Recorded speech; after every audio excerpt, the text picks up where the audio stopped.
It's now been 6 months since my hair transplant, and in this video, I'm going to show you how the growth has progressed over the last 6 months and the hair care stack I've been on to accelerate the growth. First, a quick recap of where I started. I got my hair transplant on February 8th with Dr. Laorwong at Absolute Hair Clinic in Bangkok, Thailand. I received 2,384 grafts with 2,075 across my mid-scalp and front crown and 309 into my hairline corners. Other than these corners, I didn't alter or lower my hairline, and I didn't receive any grafts directly into my crown whorl or in the back of my head.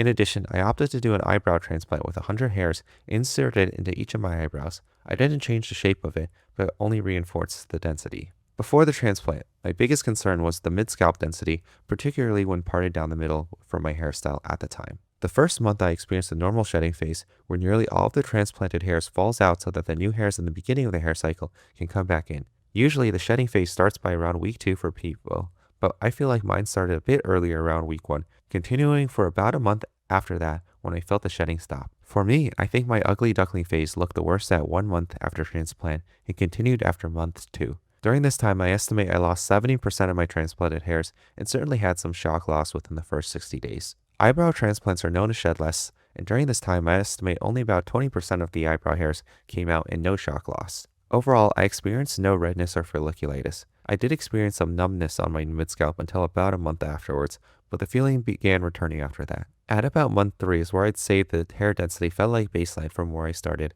and where shock loss is no longer present. The temple corners were the first portions to come in and look significantly improved by the beginning of month 3 already. Month 4 is where I think my density is at least above baseline, but here's where I start to regret the lack of crown grafts I received. I hadn't even noticed that my crown was a concern, given the long hairstyle I'd previously had that obscured it.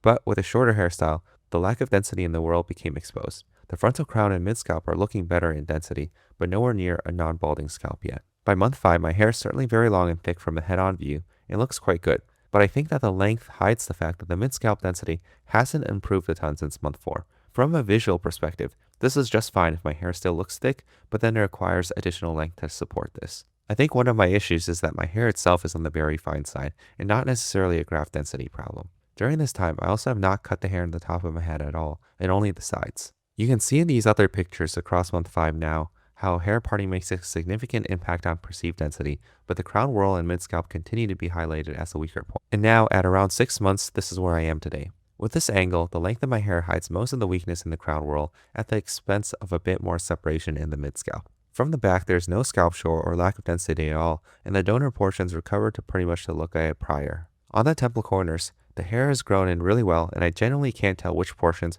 were transplanted versus not. Under direct and harsher lighting, the part and crown whorl really get exposed though. Overall, on a day-to-day basis from normal viewing angles and light, I'd say my hair looks like a Norwood one in terms of balding, mostly because the length of my hair hides the weakness of the whorl and because the top-down view is rarely visible. The front and back views look completely dense and thick. In actuality, it is still probably at least a Norwood too, given the density issues across the mid-scalp and whorl, even if it's due partly to the fineness of my hair. And for my eyebrows, they look great, and I constantly get compliments on them. This is particularly notable because eyebrows are actually much more harder to implant than hair follicles, and the angles needed are much more extreme and unforgiving. A bad eyebrow transplant could have messy long strands protruding out at unnatural angles, so big props to Dr. Laorwong on this, who I believe did all the insertions. All things considered, I'm satisfied with where my hair transplant progress is at month 6. I'm hoping my mid-scalp will continue to improve. I'm not happy with where my crown whorl is at, but given that I didn't receive any grafts, that has no bearing on the evaluation of my transplant.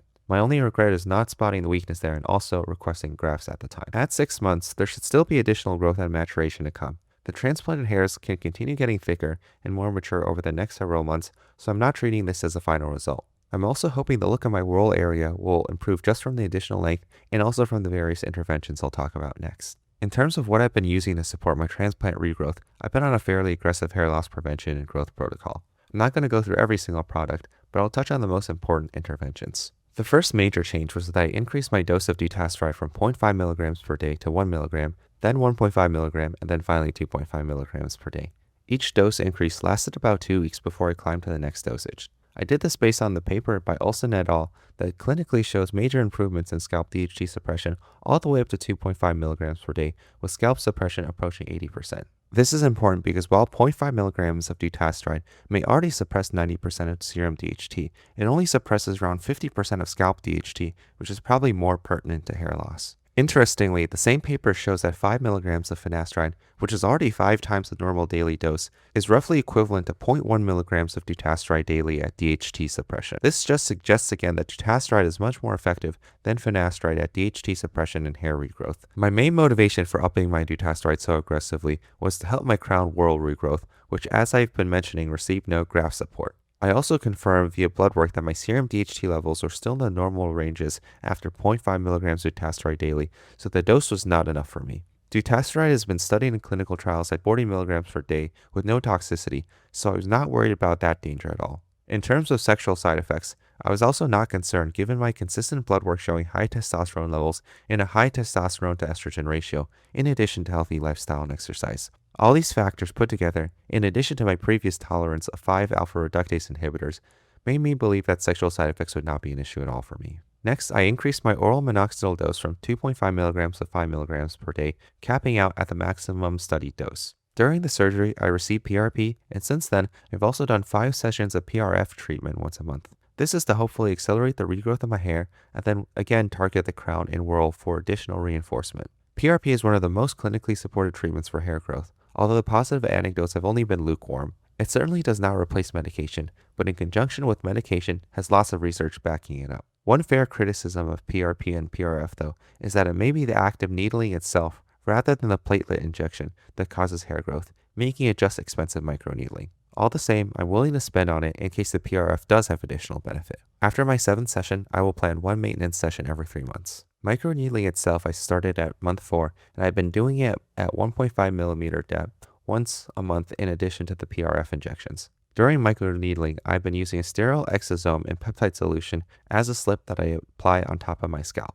I've continued to incorporate red light therapy daily. Just like PRP, the clinical support for red light on hair growth is abundant, but in terms of real-world effect, I think it's quite small. In terms of topicals, I continue to use everything under the sun, including androgen blockers like RU58841 and pyrolutamide, and peptide exosome and growth factor serums that include GHKCU and AHKCU. My current injectable peptide stack also includes things that may support hair growth, including GHKCU, AHKCU, PPC157, TB4, KPV, tesamorelin, CJC1295 NODAC, ipamorelin, NAD+, and glutathione. Finally, I take a large range of vitamins, minerals, antioxidants, and supplements, including Nutrafol and collagen peptides. It's impossible for me to separate how much improvement comes specifically from the transplant versus all the other treatments I'm doing. But ultimately, my goal is just to get as much hair growth and preservation as reasonably possible. So at 6 months, was the hair transplant worth it?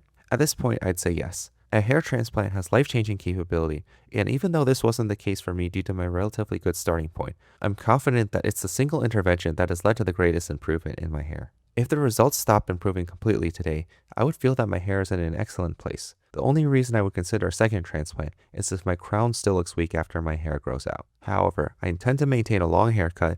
In addition to the dutasteride escalation and PRF injections, I think I'll be satisfied with the crown in time. Given that only 6 months have passed, I expect there will be more improvement, particularly in my frontal crown and mid-scalp, and would be disappointed if there wasn't. I'll probably do another major update at around 12 months when I should have a much better idea of the final density and whether I'm going to pursue any additional work. Thanks for watching, and be sure to check out my other videos on my hair transplant and hair loss treatments if you're interested in the rest of the process. And subscribe to keep up with my continued self-improvement content.